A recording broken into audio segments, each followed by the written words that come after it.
invoke the name of Jesus, and I also agreed because just out of my desperation. And so we tried again. She hypnotized me. And I remember that whole session. Okay, so she hypnotized me, and I'm sitting there on the couch. I was laying kind of slack, you know, just on the couch because I was all relaxed. I was hypnotized. And she asked me, you know, some general questions. And then she said, "How many of you are there?" And I remember like kind of knitting my brow, like, what is she talking about? And she saw that, I guess, and she said, "Well, how many personalities are there inside of you?" That question is horribly unethical. It's not unethical because of the question itself.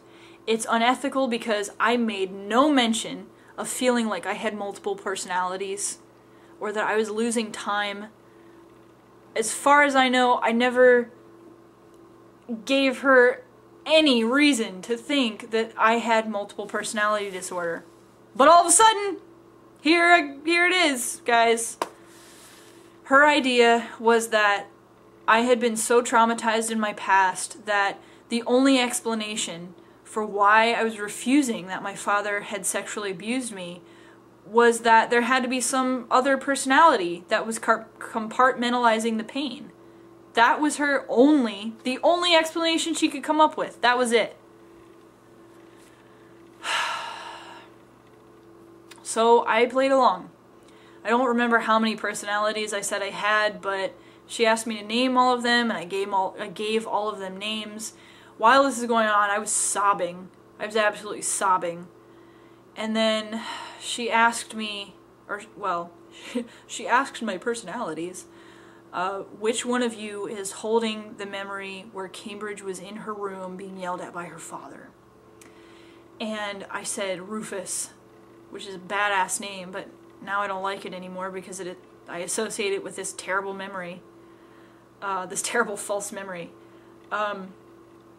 So she goes, "Hi Rufus, how are you? How old are you?" And I don't remember what I said, but Rufus was apparently like 7 or something, or maybe younger, because I guess he was supposed to represent me as a young kid. Whatever. So then she said, "Well, tell me what happened, Rufus." And I'm bawling. Like, I can't stop crying. I can't stop snotting on myself. Like, this is horribly traumatic for me to be going through this. And so I'm just bawling my eyes out. And, I said, "Well, okay, I'm there," because she asked me to go back to the memory. And I said, "Okay, I'm there." And then I said, "I'm scared," in my little kid voice. And then she said, "Well, don't be scared, Rufus, because Jesus is there to protect you. Do you see Jesus there in the corner, Rufus?" "Yeah, okay, I see Jesus there in the corner." It's fucking bullshit. So then this memory that I falsely recalled was essentially that my father was yelling at me. He was backing me up against my dresser, which is what my mother and I had speculated, that he had done. We had speculated that he had done this. So I already had it implanted in my mind that there was a possibility of him doing this. And then, to continue the memory, I then remembered him picking me up and throwing me against the wall and then kicking me as hard as he could. And that's what Rufus remembered, is my father utterly brutalizing me in my own bedroom. That is the memory that I recalled because I was now diagnosed as DID, or dissociative identity disorder. It used to be called multiple personality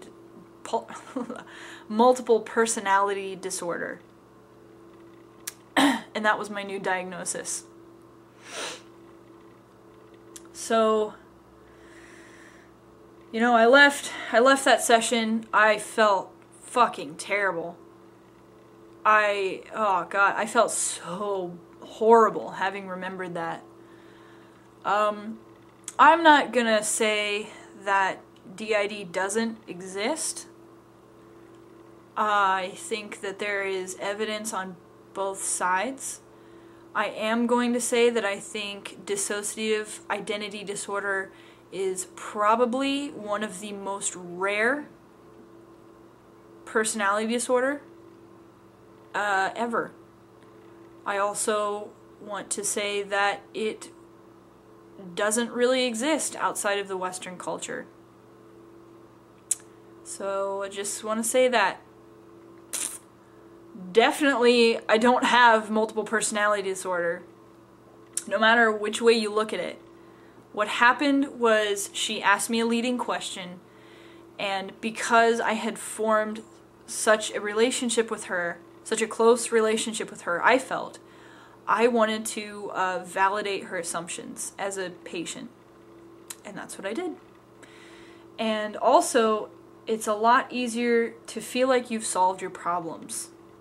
But what you don't realize is you're actually just creating more problems. You're actually just keeping yourself in therapy longer.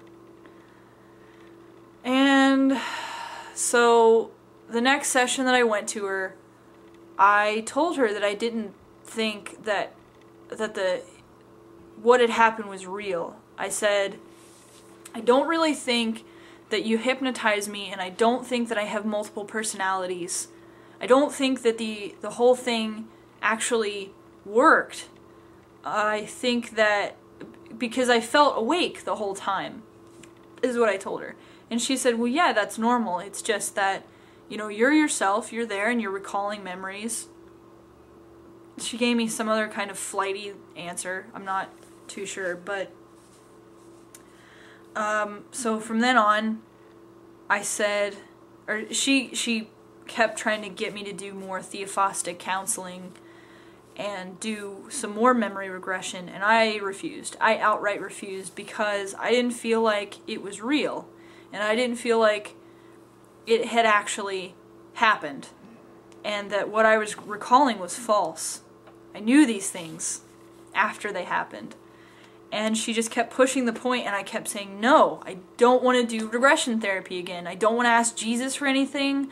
I don't want to talk about my father. Just all this stuff, because it had become so overwhelming at this point. All of these new problems that she had literally created within my life had become so overwhelming that I could barely function at school and in social situations. I mean, it had gotten to that point where I was failing classes because I was so depressed and so anxious, and I couldn't, there wasn't a week that would pass where I wouldn't cry about something. And, you know, I never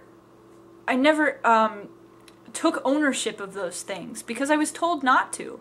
I was told by my therapist that I was the victim, that everything would get worked out eventually, but I would have to keep coming back to see her. And there was just so many problems that she had created for me that it had ruined my life. At that point, it had literally ruined my life. And I didn't know what to do about it. And the thing that she kept telling me is, you just need to keep coming back to therapy and we'll help you. But every time I went back to therapy, it would create a new problem. And I don't just mean like, you know, I would realize something else about my personality and have to change it. I mean, like, there would be a new problem that I couldn't do anything about. And she told me that I couldn't do anything about these because I was the victim, and I had to play the part of the victim.